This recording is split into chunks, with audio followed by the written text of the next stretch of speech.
వెంకటేశ్వర స్వామి వారి అవతారమునందు ఉన్న గొప్పతనం ఏది అంటే కేవలము ఆయన దర్శనము చేత అంత పుణ్యాన్ని సంపాదిస్తాడు. అందుకే ఆయన ఒక మాట చెప్పాడు, నేను ఎందుకు వస్తున్నాను అవతారంగా అంటే సర్వలోకములను రక్షించుట కొరకు, మోక్షమునకు మార్గమును సుగమము చేయుట కొరకు.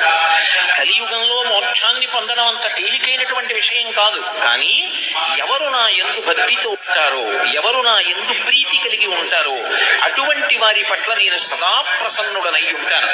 అందుకే స్మరణాత్ సర్వ పాపఘ్నం.